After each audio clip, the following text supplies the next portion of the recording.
Don't wait till the night before Christmas to be good.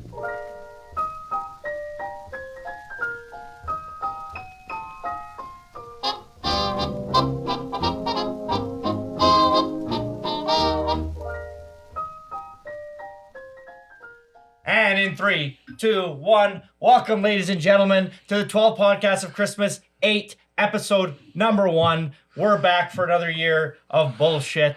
Welcome. As always, my name is Francois the Nation. I'm Andrew Sorsdahl. And even whether or not you thought I was in this picture or not, I'm Dan Aykroyd. Like the Ghostbuster? I'll leave that up to you. Cool. Well, he is a ghost. There's no debate. Like, he was a Ghostbuster. We'll leave that up to you, the audience.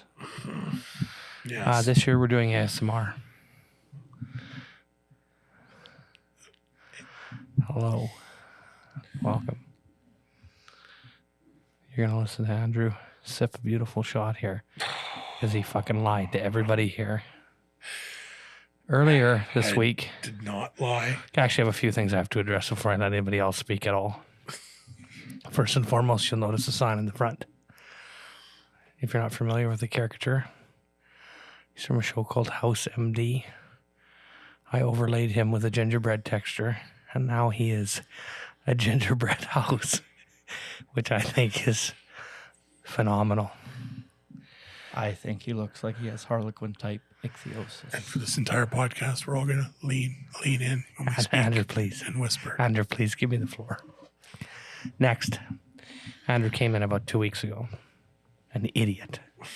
And he said, did you know, one for any of the podcast fans out there, who remember when we used to drink on this podcast, a sponsorship by Sweet Sippin' Canadian Maple Whiskey, which was since discontinued. Andrew decided, it was for a time, and it's come back. Andrew decided that he saw it in one of the liquor stores near us. Is that why he shot? And then he also saw a cream liqueur. Are you conceded? It wasn't at either liquor store. He shook my hand and said, if it's not there. Oh, it exists. It wasn't there. Yeah. He said he saw it at that liquor store. I did see it. No. So it's a very. Just because I saw it several weeks ago. Please give me the floor. Please give me the floor. It didn't sell out. It's not that well known. People did not swamp the store to buy maple flavored whiskey. That's you not what lying asshole. That's not what I said. Well, I simply posited that as one possible solution as to why I might have seen it a few weeks ago and why it's not there now. If they had a limited run of it several weeks ago. No, and also, there are two products actually that he said they'd also, in addition to their lineup. I said no. You said that they had made a cream-based maple-flavored liqueur. Yes. And that also was not available. That's what I saw in that. No, you said you saw both. And now to celebrate, I'm going to let you drink out of my nice Wheeler Walker shot glass. We're not going to say what it is. It doesn't taste very good. It's local. We're not saying what it is. That's mean. But it's not good. Available in the Kyle liquor store at the Kyle Tavern. It's not from Kyle. Available at the Kyle Tavern. Go ahead. Fuck. Well, he's pre-chasing it.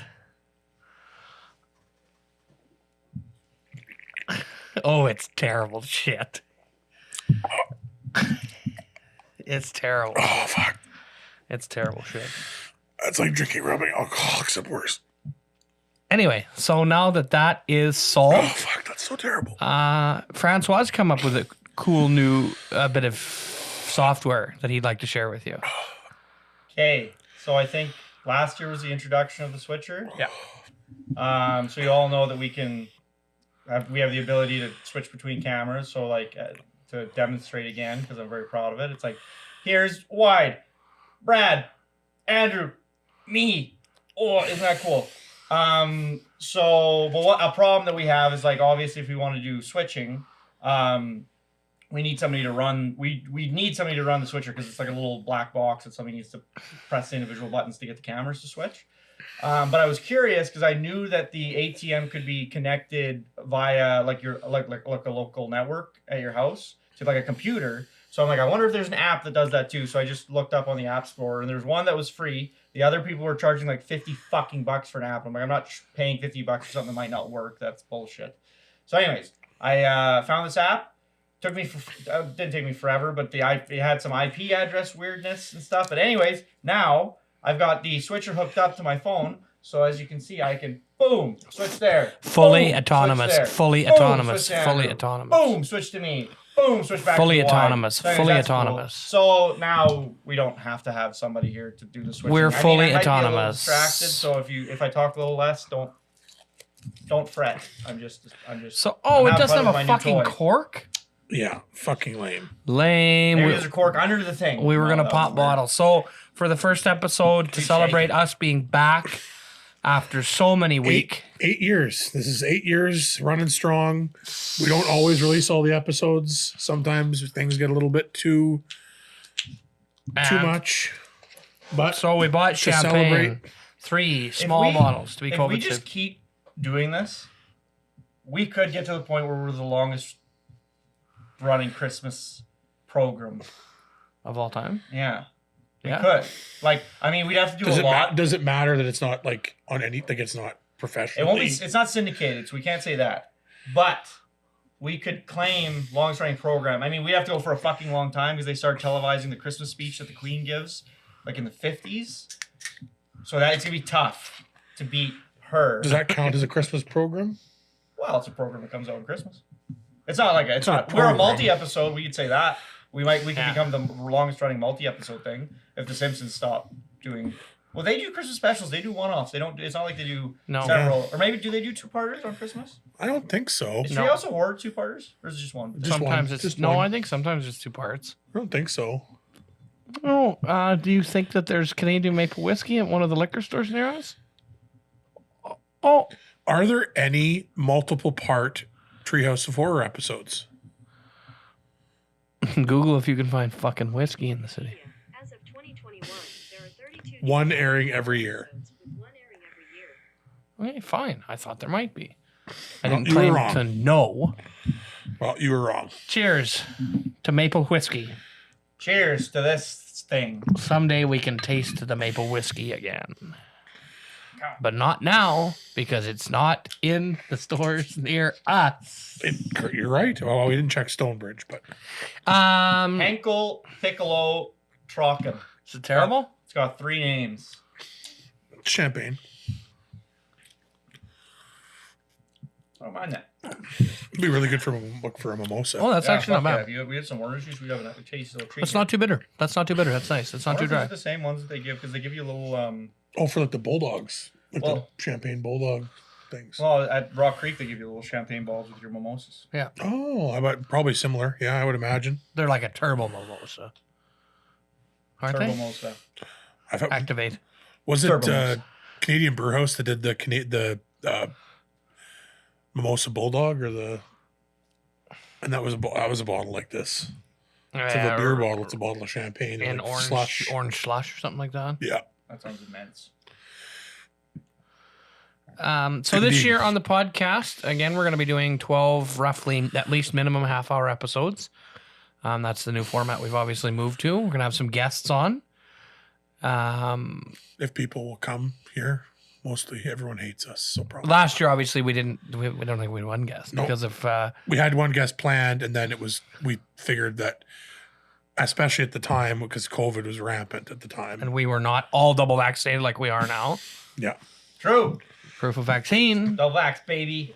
Yeah. Show you my fucking proof. Actually, I'll go get a booster. in if you order want to me watch this program, You have we to. need to see your proof of double vaccination. So if you comment, a photo of your SIN number, yeah, we need your SIN number. We need Credit card your number. date of birth, full legal name, mother's maiden name. 2 forms of financial ID, please. Yeah, financial ID. And That's then- it's a new requirement. Well, that's one of them.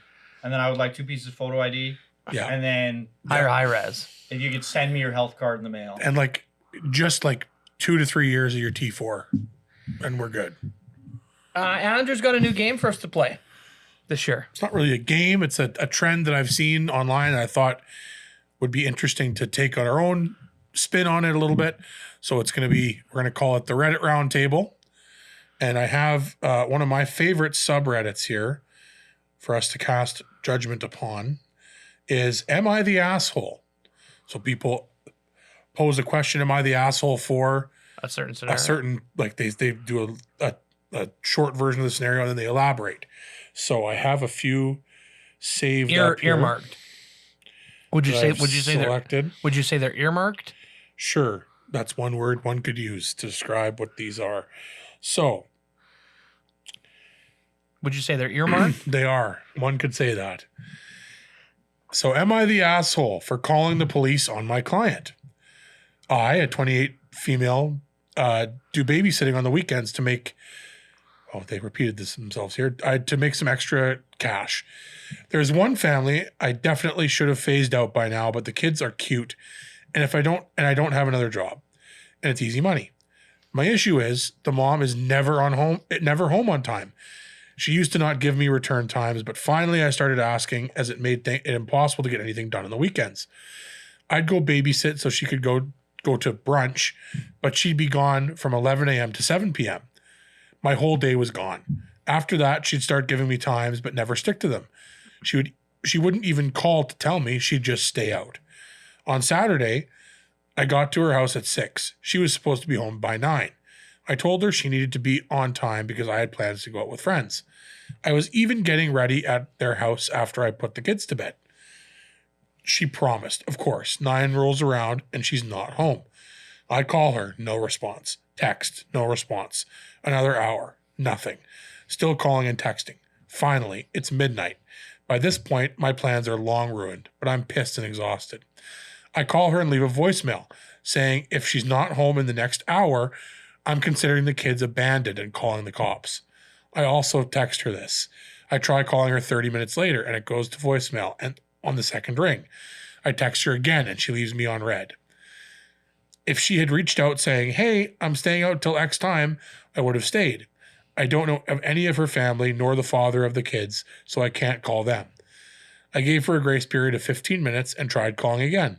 Finally called the cops, the non-emergency line. They showed up and I showed our agreement in the text from earlier in the week, confirming that she'd be home by 9. They tried contacting her. She didn't answer. I was dismissed and they took the children to the police station. I go home and go to bed. I am woken at 3 a.m. by a frantic call. It's her. Where are the kids? Why am I not here? I tell her I followed through with my threat. Checked the police station. She cursed me out. I hung up and went to bed. The next day, she sends me an essay saying the kid's father was called and there's a DCF investigation launched against her. She called me every name under the sun, but I didn't think I was wrong until I spoke to a friend with kids. She said I should have just waited it out, and refused to ever sit for her again. She asked if her potentially losing her kids was worth me being petty. Am I the asshole? So, is she the asshole? Did she handle the situation correctly? What is our round table judgment on this young woman? I mean, obviously, two sides to every story, but if we're going purely off this particular We have to go. obviously. That's the caveat, is that we're always only going to have the one side. Yeah. So based on the information, she also gave a fairly detailed account. So it's hard for even to see the other side, short of this person's account being a straight up lie. I have a tough time believing that a babysitter wouldn't at least make several phone calls before being comfortable enough to contact the police. Yeah. Well, she said she called numerous times and texted, and it wasn't like. And if you're a mother not answering your fucking phone. Unless she had resolved earlier in the day that she was like, she kind of knew where this night was going to end up because it was pattern behavior. And she's like, I know where this is going and I've already resolved to call the police after. I'm going to try 3 times. And after the 3rd time, I'm calling the police. So she may have resolved to do that earlier in the day. That's true. So maybe it was easier for her to do it because she'd already just kind of decided to do it. Because like it's not like this is a random occurrence. This is a pattern behavior. So it's like she kind of knew that this was going to happen. I mean, obviously, this is not a good mother. I was going to say, like, this is part of the reason I chose this, is I get to say, as a parent, if someone was watching my kid and I got the other thing that's important detail that I don't know if we all caught, it wasn't like when she called, the phone rang all the way through and she didn't answer. she called several times and the person obviously silenced it. Like saw Declined. babysitter calling, declined. Babysitter calling, declined. And similarly with the texts, she clicked, saw the thing, read the text, and then didn't respond. So it's not as if the parent didn't have the information. And myself, I think most parents, As a parent, I think I can speak for all parents as a parent. But I think most people who have kids, if you get any type of like your babysitter or person who's watching your kid reaches out to you, you're going to take notice of that and be aware of it. And she, assuming that the account she gave on Reddit is correct, we have no reason to believe it isn't. She was pretty explicit. She explicitly said, these are the boundaries. After she established the boundary before this occurrence even happened. And then I just after know, why it is was the broken, mother lying to either the babysitter or herself in that she intends to be back earlier? Just tell her it's overnight. I'm getting fucking hammered. which is likely what was happening. Likely what was happening. It's Yeah. tough to be out till 3 o'clock doing non-alcohol related activities. Yeah, and she's also I'm not sure covering out. I think the implication also is that she's a single mother because the father's not. They're not together. Didn't Reba sing something about that? Yeah, I think so. But no, so I would say A not single mom who works too hard. I don't think this one works too hard at anything other than being partying. Closing thoughts, Fran, on that one? I wouldn't do it personally. I think I would quit before I would call the police, certainly. But I also wouldn't levy the judgment of asshole at this woman. I think this is probably a valuable lesson for this mother to learn. It's not something I personally would do. I would quit. Like I would have stayed there till 3, dealt with the fucking bullshit, and then I would have been like, I'm never fucking babysitting for you again. Fuck you. So that would have been what I would do, but I don't think she's an asshole because I think that, like, if you're warned As many times as she was warned, it's tough to say that she didn't give her every possible chance short of just putting up with it. Yeah, no, I can't. I would say, she's not an asshole. There's nothing in here that would dictate to me that she's an asshole. Like I said, I wouldn't do it, but like, yeah, I think she's fine. Andrew, final thoughts? I'm gonna have to agree with Fran. Generally, not the asshole. I mean, I also probably wouldn't have done that if I was in her situation. However, there's also the implication that this is like a pattern of behavior, and definitely not the asshole. I would say that's my definitely not the asshole. Maybe could have handled it better, but also, I'm going to assume that the person babysitting identifies as female, and I'm going to say she is a little bitch. Sorry for party rocking. Get over it. Because I'm a single mom who works too hard, who loves her kid. Sorry, man, if you Shazam, if you go back to the video and Shazam it, it'll click, I promise. I got gentle hands, the heart of a fighter, and vocal cords like fucking Ray Liotta. Like Ray Liotta. No, I think that was, I like those Reddit Roundtable. I think from the ones I've heard so far, the accounts are usually quite harrowing, and these people like it's like, oh, I was so victimized. So it's hard for me to always believe that they're not pumping their own tires a little bit. I mean, at the end of the day, it's the person who is Also, some of these seem like I'm begging for some validation here on a thing that is obvious. Certainly. That's why it takes some time to sift through them. So to the ones that aren't as like, because some of them are obvious. Gray area. Some of them are obviously just someone being like, I obviously didn't do anything wrong, but am I the asshole? Yeah, it's like I gave $20 to a homeless guy and he spent it on alcohol. Am I the asshole? Yeah, exactly. Or just like there's a bunch of them where it's just like everyone involved is just a dumpster fire. Right. I'm just like, and then that's interesting if you got to pick through it a little bit. But usually it's not. Like, again, I curated these ones to be maybe a little controversial. That one I liked because it was maybe I could see sort of both sides of it. Like I could see arguing she was the asshole because the argument Fran and I both made of like, I wouldn't have handled it that way. So therefore she's the asshole. I thought that argument might come up, but I just don't understand the calling the not. cops. No, I don't understand the not just saying you're going to be out late.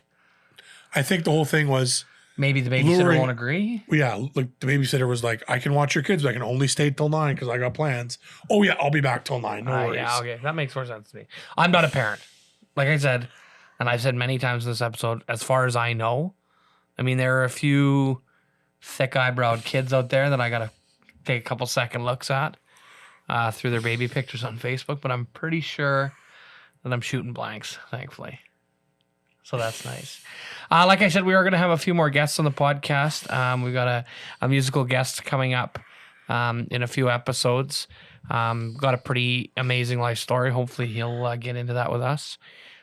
We did have Scottie Pippen. He was going to come on and talk a little bit about the controversy with Michael Jordan over the documentary. However, Scottie couldn't make it because he doesn't know who we are, and I never asked him. So Scotty doesn't know. Scottie doesn't know who the hell we are.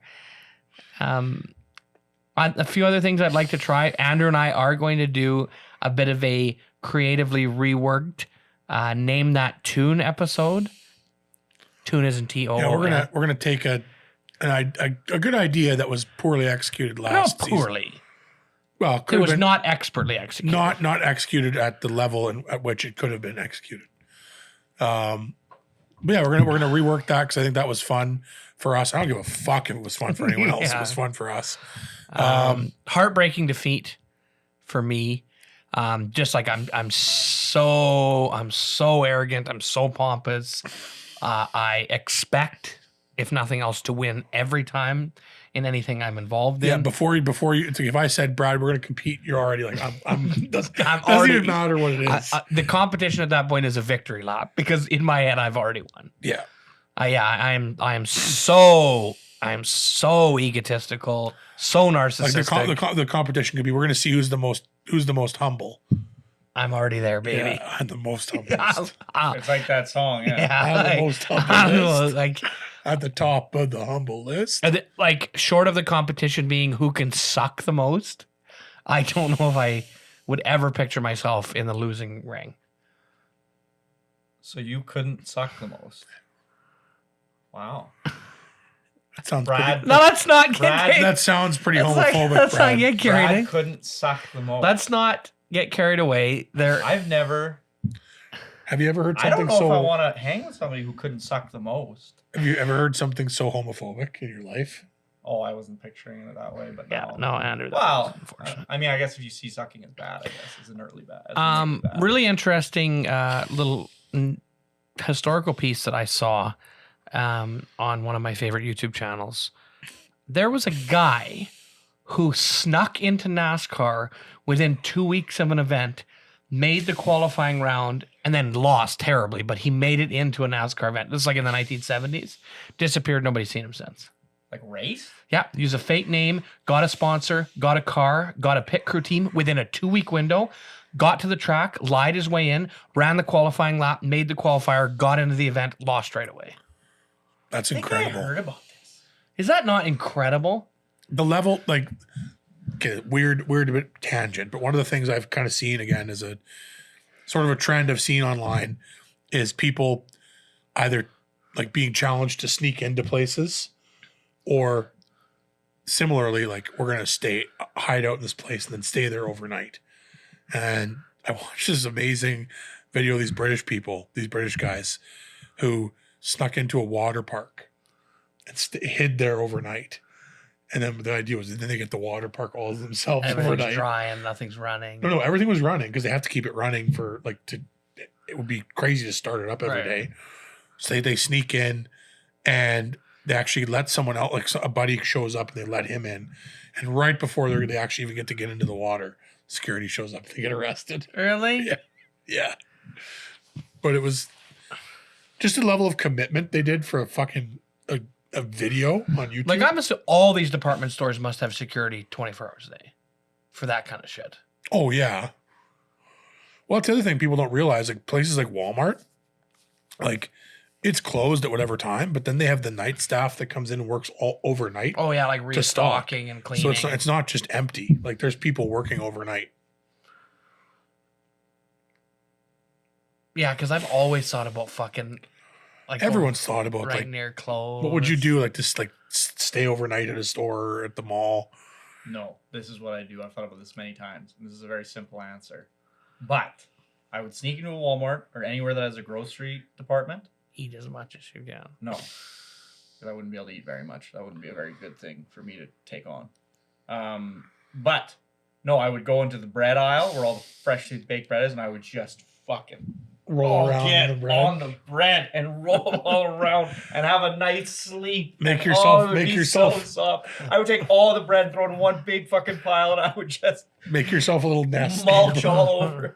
A bread nest. That's an Yes. incredible reason to want to break in somewhere is to sleep on a can we call it a a bread bread bed? I don't know. A bed bread It would be the softest thing you've ever felt. That's all I know. for a while until you like it would It'll dry out initially, No, and no, then but it that's would the thing. You get all like you make a and giant then the pile. second it starts getting compacted, you More just take bread. more bread. Like, yeah, Just like ruin have all the reserve- bread. Have reserves of bread. No, yeah, that's the thing. It's like once you've successfully accomplished it, and like you're fairly certain you're gonna get caught, ruin all the bread. Why leave any bread? Ruin all of it. Every loaf, every slice needs to be I ruined. love the idea of like just a giant pile of all the bread, and like you get woken up by the security. It's sleeping in this giant pile of bread. Oh, that's a Bakery fresh buns great reason. would also make a beautiful, like nice little pillows. I can't imagine little technical difficulty there, friends. You could have said nothing. You could have said nothing. No, they saw it black and then he left. No, but that's why I cut to you, you fucking imbecile. It's I cut to fine. You could have The said audience nothing. is part of the crew, part of the ship, part of the crew, part of the ship, part of the crew. you. What's that a reference to? Indiana Jones and the Kingdom of the Crystal Skull. I don't know if we want to end on this, unless you guys have something else you want to end on. Go ahead. But I thought it'd be nice to do a little throwback. The very first podcast we ever did, we talked extensively about the James Bond franchise. So we recently saw the new James Bond movie, and it'll probably be the last James Bond movie for a while because they gotta find a new Bond and stuff. Because it's Daniel Craig's last movie. So I thought maybe we just talk a little bit about what we thought about the new James Bond movie. I like that. I'll go first. Have the floor, Andrew. I'm kind of middle of the road when it comes to Bond. I love Bond, but I'm not like a diehard traditionalist or Bond fan like these two kind of are more so, I would say. Brad, especially in terms of the traditionalist thing. So I'll speak first to, and then I'll let you guys elaborate. I'm going to speak first to just the Daniel Craig series of Bonds. Absolutely. Not Bond as a whole, how it fits in or how the series fits in, but just these last few of with Daniel Craig as Bond. And I think that this was a great ending to that series of Bonds. I think it wrapped things up in a satisfying way. Spoiler alert. Again, I hate that I have to even fucking say that, but spoiler alert. Pause for a second here. No, don't spoil it. You can talk about it without spoiling it. You don't have to spoil it. I think you kind of No, don't spoil it. If you haven't seen it already, it's fucking December, you cowards. I was gonna say, well, yeah, I won't spoil it. Fine. I feel like, well, whatever. Takes the wind out of the sails of what I was about to say, I guess. But I feel like they did something that's never been done before, and a lot of people are going to criticize that. I think that it was a good move in terms of this. It was the best way to end this era of Bond. Just the tone they've been going for, and ending it with, by doing this and ending it kind of gave some finality to Daniel Craig as Bond, which I liked. And just in general, I thought the villain was Rami Malek as a Bond villain. Like he's basically a Bond villain already. So casting him as the villain was a good choice. I'm going to leapfrog off what you just said there. I totally agree. I fucking don't like Rami Malek, but he is a great, essentially throwback Bond villain. because there are a lot of early Bonds. You don't like Rami Malek? No, Why? because I didn't like Bohemian. I don't like him as Freddie Mercury in Bohemian Rhapsody. You don't have to not like him. No, but I think he's a soulless fuck, which is fine if you're gonna play one of the Bond villains because a lot of them are like eccentric and like they're like, this is what I think of you, Mr. Bond. That's Just again, I That was think a good impression. it was. I just again, last quick thought here. sorry. I think one thing that this series, like the Daniel Craig series of Bonds, did well, villain casting. Mads Mikkelsen, Rami Malek, two of the best villains Oh, and fucking ever. flip a coin, flip the Christoph coin. Waltz. Christoph Waltz too. No, Yeah, the flip the coin guy. The coin guy? Flip the coin or you get shot, or bolt gun in the head guy. Oh, Javier Bardem. Javier Bardem. Oh, man, how yeah, did I get? Oh, yeah. If you said flip coin, I was thinking Yeah. fucking Aaron Eckert from. yeah. That's what I was. Dark Knight. That's Yeah, exactly no, where I anyway, went to. so Amazing villain casting. yeah, which- great villain casting overall. But honestly, Bardem was my favorite of the Daniel Craig villains, but I Until- think Rami Malek might be my favorite. Yeah, Really? He's Matt- so creepy at the end of the kid and shit, and only that puck-faced, hair-lip piece of shit could pull it off. I hate him. I hate Rami Malek. Wonder performance, awesome actor. Suck. You suck. You gotta watch Mr. Robot. It's a good show. Mr. Robot's amazing. Really good show. And it's like his perfect. That's his like. Whoever wrote that show was like they saw Rami Malek and they're like I'm gonna write a whole Yeah, but show that's- about this actor. That's like Harrison Ford getting pinned all the time for being Indiana Jones, or like every time somebody comes up to me, they are like, "Oh, you're from EA." I'm like, I've done fucking 50 other projects. Oh, character actors are a thing. I don't know. Yeah. People like character. And that's Also, Harrison Ford is a fucking cunt for how he's like. He plays like two of the most iconic characters And ever, hates them both. and he's like, I want to be known for who I wasn't, like in like Man on Fire, whatever that fucking terrible. Like, But do you know how- where's my family? I need to talk to my family. Do you want It's to like know that's what you want to be how known for. annoying Harrison is it Ford? every time I'm buying zucchini, I'm checking to see how the firmness of them. Kid comes up to me, yeah. I'm like, I'm not signing whatever it is you want me to sign. To me, if it's like artists who get all fucking precious about what they're famous, it's like fuck you, Harrison Ford. You were Indiana Jones. Wait You till were Han get him. Solo. Just fucking accept the fact that that's what you're famous for, and no one gives a Fran, fuck. do you want want to close out James Bond, or do you want me to? Well, do you? We Well, got we're lots of gonna time. both go. Do you want to go first or Well, me? you can go first. I don't really care. So you've heard my piece on the villains. I think obviously that I like Rami Malek probably the most as the villains. I will probably sound very similar as I did 8 odd years ago when we were talking about, Craig era Bond in but general. it wasn't Casino Royale. It was past that. So Quantum of Solace. No, Spectre was coming out. Really? Yeah. Jesus, there's already 3 of them, No, it's been fucking a long time. and we have been doing this for a long time. 8 years ago was just after Casino Royale. No. Like Casino Royale came out in like 2007. Oh, you're right. No, you're right. So it Skyfall was came out in 2011, and then Spectre was the one that was in production. That came out in right. You're right. 2015. You're right. But it was Yeah, the but one when that was Quantum of coming out. Solace? 2008. Holy crap. 2008, yeah. Okay, so Man, Casino Royale might have been 05. yeah, it probably was. It was a So long time I'm ago. gonna say what I did, and boy, if I could look back now, I could see me. Oh man, did I look cheesy? But if I could probably quote myself from back then, I really like the Bond movies as movies. I don't really necessarily like them as James Bond movies. I don't even like if I rank my Bonds. The Craig movies, you mean? The Craig Bonds. You just said I like the Bond movies as movies, but I don't like them as James Oh, I Bond don't. movies. I don't like the Daniel Craig Bond movies. I like them as movies. I'm a Roger Moore guy through and through. I also like Sean Connery a little bit, but if I rank my Bonds, and this is crazy. I am gonna say Roger Moore 1, Pierce Brosnan 2, Sean Connery 3. What about George Lazenby? Oh, I'm putting Craig ahead of Leslie. That's. I think it's like I'm as much a Bond. Fair. I play Bond You're for. not far off. You're only one less. Yeah, like I'm an 8th away from some of these other guys. I'm only one film away from being. I'm glad those movies happened. I think that they are obviously What about the perspective? a recipe of the recipe comes from their time period. They come from the Taken movies and stuff like that. And it's just it's cool. It's cool. It's like cut their necks and cut this guy's neck and break this guy's back and shoot. But he probably expended more ammunition in one film than all the other Bonds combined.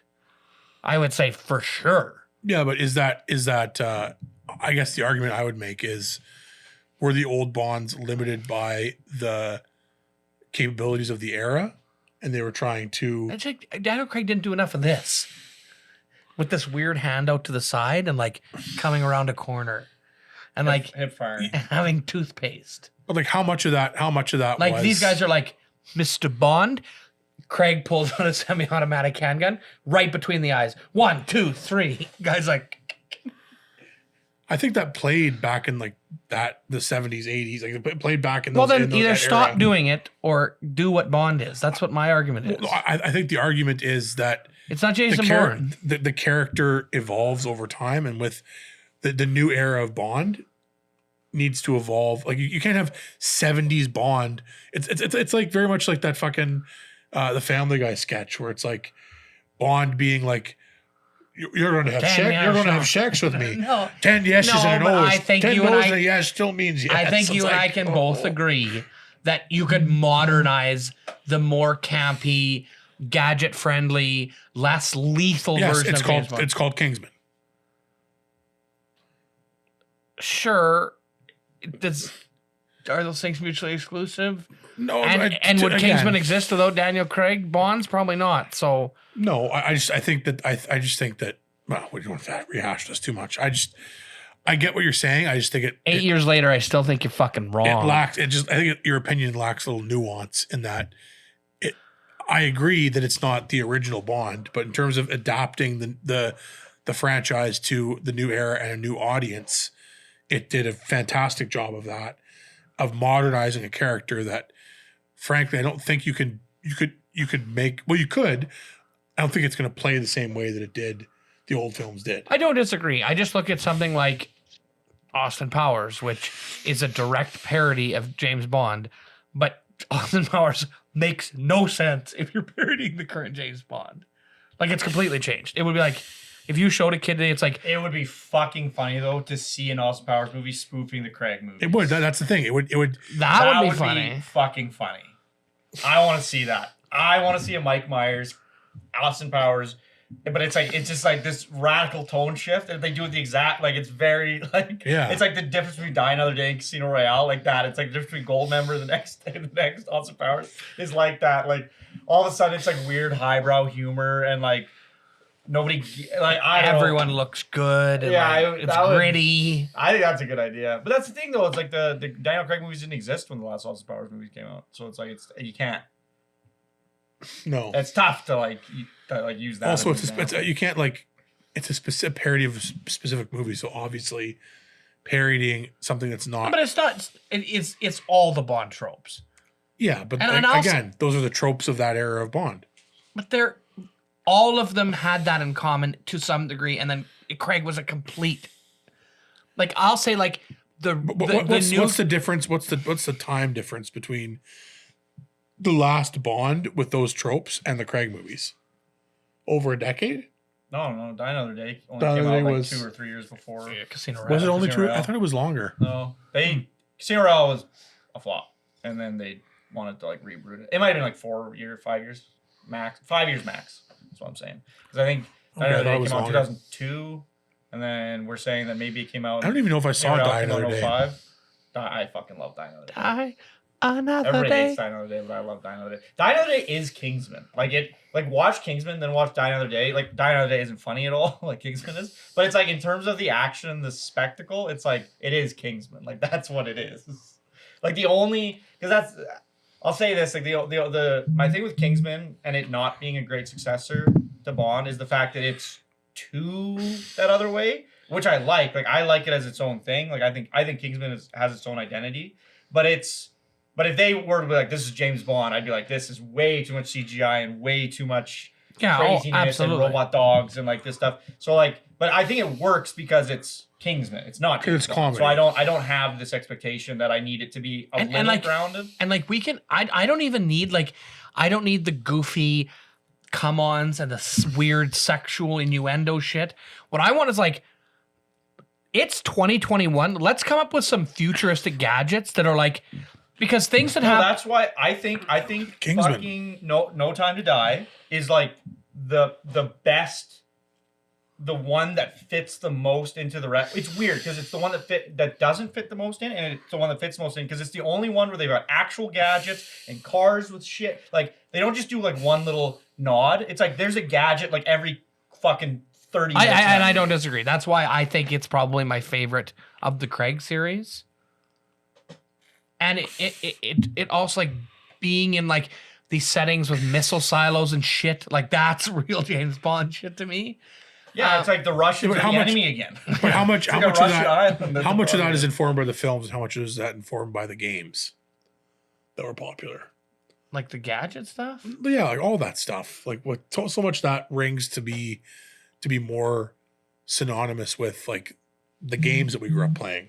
Games. Every movie had its gimmick. That was the thing. Like I agree that not all of them were like Roger Moore crazy or like were riding an alligator suit or whatever. But every movie basically up until the Craig era had at least a gadget. There was always the Q scene where it's like I'm giving you the watch that explodes, I'm giving you the thing that explodes, and whatever. That's true. Then plastic explosives. And then I think it was like right away you had this big complaint from people who watched Casino Royale and Quantum of Solace who were like, why is there no Q? You've taken out a whole scene that's in every James Bond movie because there's no Q. Then they brought. And I love the young Q with like the laptop, and he's like, "Oh no, we've been hacked. Like we need more." I think after Quantum of Solace, I love Casino Royale, I really do. But it's like after Quantum of Solace, you could see the course correction where it was like, we're bringing Q back in. We're gonna have the and then they were like, we're gonna. But the gadgets were too. These aren't gadgets. This is just stupid dumbness. Like this gun won't fire unless it reads your handprint. What is the purpose of this? Like what? So somebody else can't fire it? Like what? They'll just shoot you with their own. Yeah, their own guns. What purpose is this serve? So they can do that scene where it's like the guy takes James Bond's gun, or they're gonna fight, and he tries to pull the trigger, and it doesn't work. And then James Bond puts his hand on the gun and shoots the guy while they're in the hand-to-hand fight. That's the Q must have had that exact scenario. But I mean, I'll say this: you could say that about a lot of James Bond gadgets that they have these one-time uses. That's the other thing that I like. That one was like, and the radio was like, it's a cool scene when he says it's called a radio, and I like it in the context of the film in Skyfall. But like in the context of the actual gadget, I'm like, this isn't a gadget. Like this isn't. So that's where I think not traditionally, That's where I think No Time to Die really worked in that.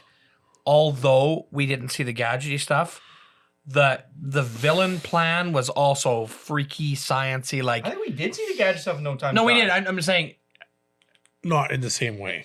Well, it's like at the beginning of the movie. Remember, Spectre busts into that, or I can't remember if it's Spectre, but anyways, or it might be the villain's team. They bust in the building, and then they have those grav lift things. They throw down the grav lift, and that's really cool. Yeah, I forgot about that. Fucking sweet. And I also really liked that. Like.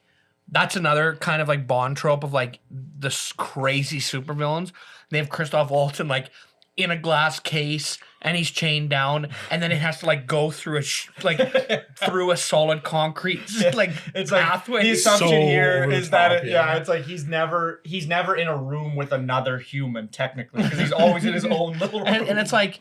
Yeah, this guy's really smart, but you have him chained into a box. Like, and he's got the eyeball that like sends a feed to him. Like that's another crazy gadget. Like, yeah, so that was cool. And I also really like the weird chemical shit stuff. Yeah, the coded to your DNA. They had the nanobot. They had the part where they had the glider that turns into a submarine. Like that was cool. Thought, No Time to Die to me was like this. It was a good. It was closure. It was nice closure. Yeah, it felt like a movie that didn't just want to celebrate the Craig era. It wanted to celebrate all James Bond. Like it. Yeah, it that's a really good. So way to one thing that I really hope is that is kind of rolls into the next one. Except I'm sure they're going to cast Craig again. They're going to tell us they're not. They're fully going to cast He Craig does again. not want to do James And Bond he didn't want to do anymore. the last one. He didn't want to do Casino Royale. He didn't want to do Quantum of Solace. He didn't want to do Spectre. I So think Skyfall. what are your thoughts on this movie in terms of enjoying it and not enjoying it? And like 8 out of 10 for me. 8 Really out of liked 10, it. really thought it was good. Good film, yeah. yeah, Okay, you eight- give it eight your or- thoughts? I'd say yeah, similar 8 or 8.5. It is like I loved Casino Royale. This is probably my second favorite of the Craig series. Okay, I'm gonna give my thoughts briefly because I actually kind of disagree with you, which is interesting. Because I think Remy Malek's a good villain, and I thought that role was good or whatever. But I thought the weakest, which is weird, because I think that the strongest part in most of the Craig movies is the villain. Like I think that, like you said, Mads Mikkelsen is great in the first one, and Javier Bardem's great. I think Christoph Waltz, even though Spectre's not like a super great movie, it's like he's good in it. The only one I think that the one that lacks is Quantum of Solace. Just doesn't really have a compelling villain. Because the whole But- storyline's fucked in that movie, anyways. But and I think Remy Malek like follows that suit of like good actors and like being compelling. But I thought that his motivation is the only thing in that movie that is really hard to decipher. It's like up to a point you're like, this makes sense and I get why you're doing this. And then there's another leap he makes that you're like, I don't know why you're doing this now. And they never really explain. The thing is, like, they don't explain it, but they also don't contradict it. So it's not like they say something outright that doesn't make sense. It's just that they never really. It's a little fully weak. It's a little weak. They're on weak ground, so to speak. Makes sense.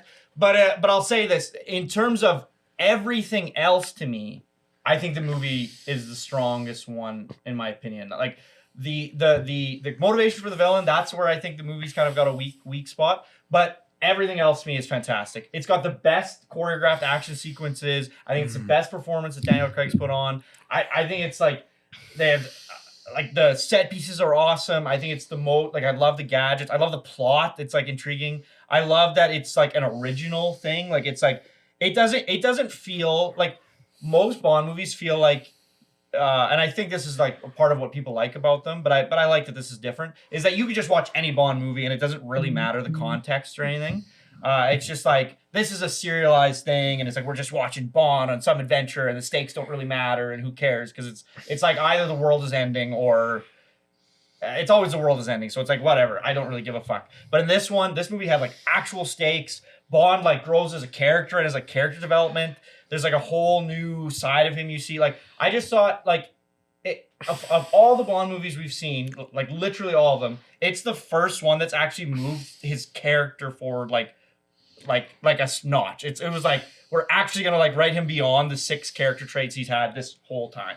And like in terms of that, it was so like refreshing. Like if you've watched every Bond movie, I'd say watch this one solely on the fact that it's like it is different than any Bond movie you've ever seen. Like that's true. Like you've never seen a Bond movie like it. I can't say. I think like I've only seen the movie once, and I want to see it again. So it's hard for me to say what the staying power of this film is. But I'm with Andrew. Like Casino Royale was my favorite for sure, but now this movie might have supplanted Casino Royale as my favorite. Maybe. Wow. Because I did like the theater going experience. I thought was fantastic. Like coming out of the theater, I was fucking jazzed out of my mind. I thought it was really good. One last thing I do want to add about this most recent film. Like actually, a few quick things. First of all, I thought the mask guy was wicked. Good in the marketing. It was weird. You know what I'm talking about? Like the guy with a broken fucking mask. He was all fucked up and shit. Yep. I guess one other thing I'm not really in love with in the Daniel Craig James Bond movies is there's this whole theme of like you're washed up, you're washed up, you're washed up, you're washed up, you're washed up, you're washed From up. the beginning, yeah. And usually everyone always criticizes Bond. Nobody in MI6 likes Bond. It's like he's a very powerful tool. We don't like working with him. All the people he cares about the most don't like him. His support crew, not a fan. He's too. But the thing is that he's too reckless. He doesn't. He endangers his life and others. He does it the sexy way.